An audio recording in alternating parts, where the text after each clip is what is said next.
प्यारे विद्यार्थियों नमस्कार। मैं नवनीत श्रीवास्तव आज मैं आपके समक्ष लेकर आया हूँ उत्तर मध्यकाल अर्थात रीतिकाल का इतिहास। विद्यार्थियों, हमने पिछले वीडियो में आपको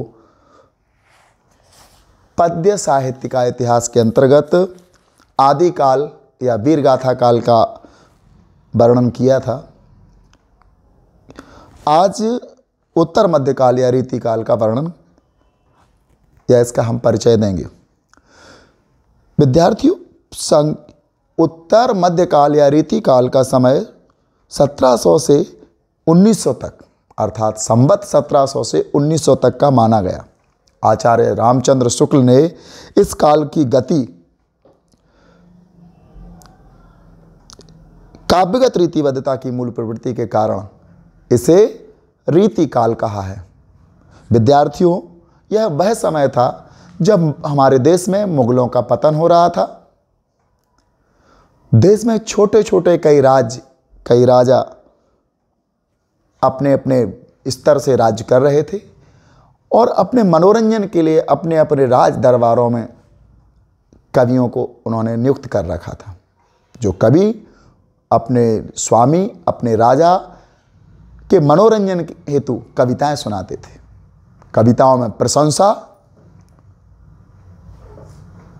श्रृंगार रस की छाप, साथ ही साथ नायिका भेद इत्यादि का समावेश किया जा रहा था।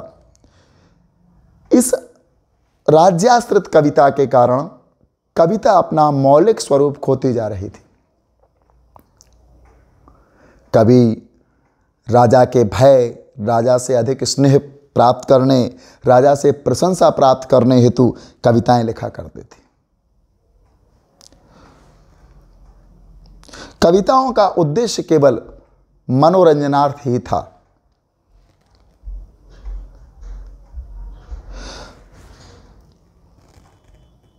भक्ति काल के अलौकिक आराध्य श्री कृष्ण या राधा कृष्ण को रीतिकाल कवियों ने बौद्धिक स्तर पर उनके लौकिक रूप को अपनी काव्य रचना में स्थान दिया।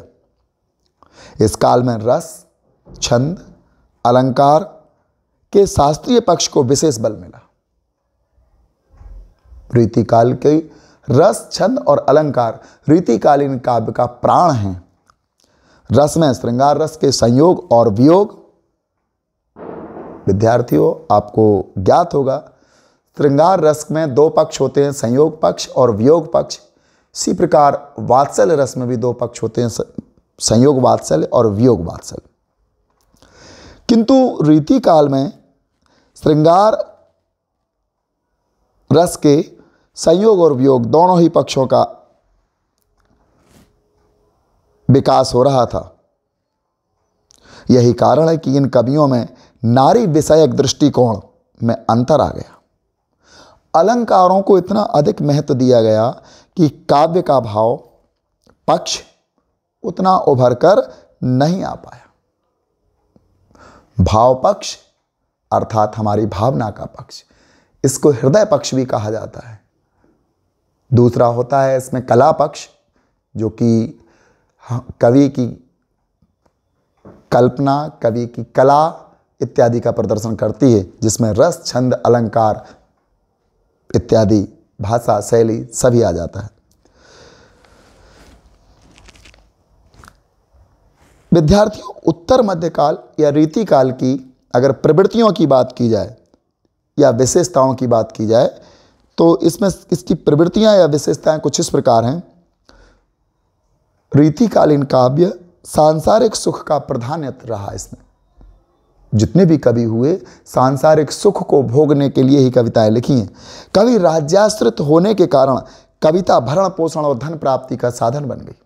जितने भी कवि होते थे राजाओं के दरबार में आश्रित रहते थे और उनका केवल एक ही उद्देश्य होता था, अधिक से अधिक राजाओं से धन प्राप्त करना।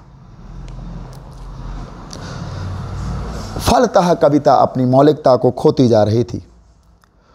मुक्तक काव्य तथा गीति काव्य होने के कारण कवित्व, सवैया, बरवे, दोहा, छंद, मुक्तक इत्यादि लिखे गए। श्रृंगार रस की प्रधानता रही। नायिका के नखशिख रूप का वर्णन किया गया। कवि वर बिहारी जी ने लिखा है, नखशिख रूप भरे खरे, तव मांगत मुस्कान, तजत न लोचन लालची, ये ललचौही बान। अर्थात बिहारी जी कहते हैं कि हमारी नायिका पैर के नाखून से लेकर के चोटी तक सुंदरता से भरी पड़ी है, किंतु हमारे नेत्र इतने लालची हो गए हैं, इतनी सुंदरता के बावजूद भी हमारे नेत्र इतने लालची हो चुके हैं, वो चाहते हैं कि ये हमारी नायिका एक बार मुस्कुरा और जाए। तो कवियों ने नक्श के वर्णन बड़े ही प्रवीणता से किया है। प्रकृति चित्रण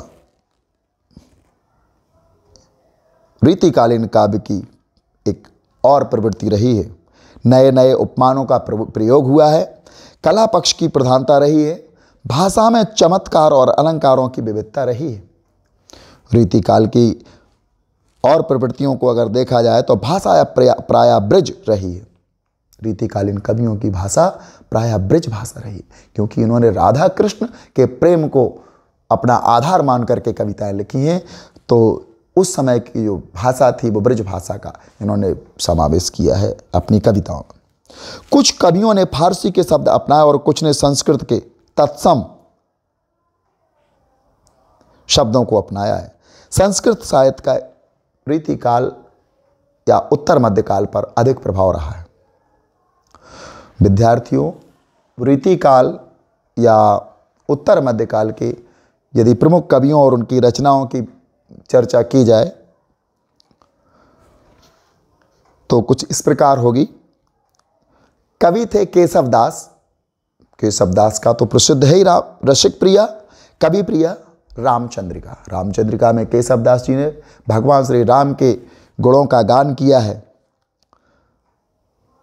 अगले रीतिकाल या उत्तर मध्यकाल के अगले कवि हैं मतीराम।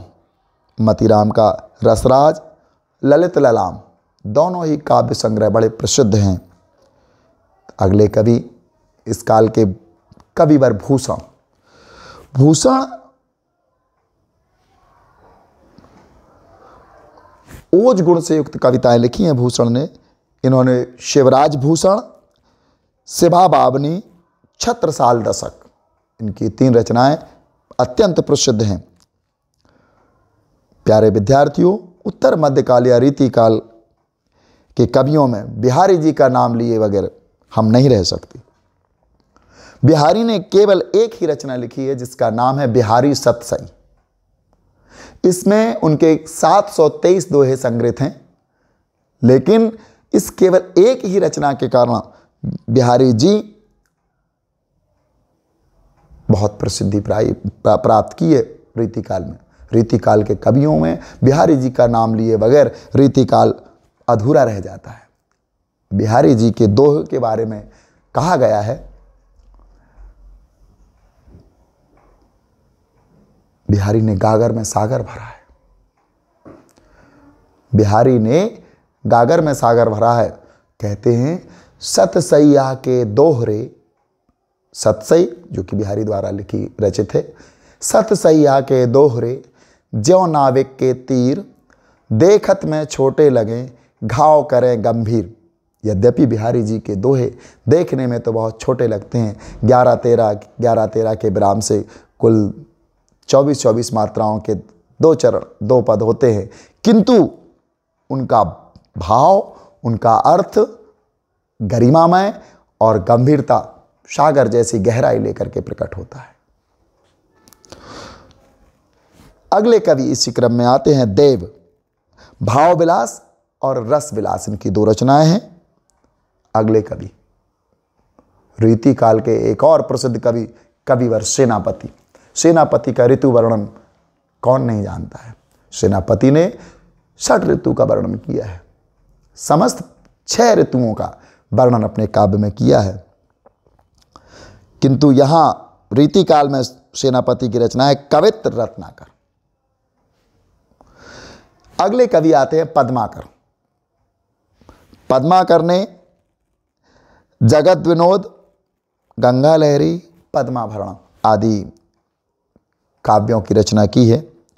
गिरिधर, इसमें अगले कवि हैं गिरिधर। इनकी रचना नीति की कुंडलियां या गिरिधर की कुंडलियों के नाम से प्रसिद्ध है, विख्यात है।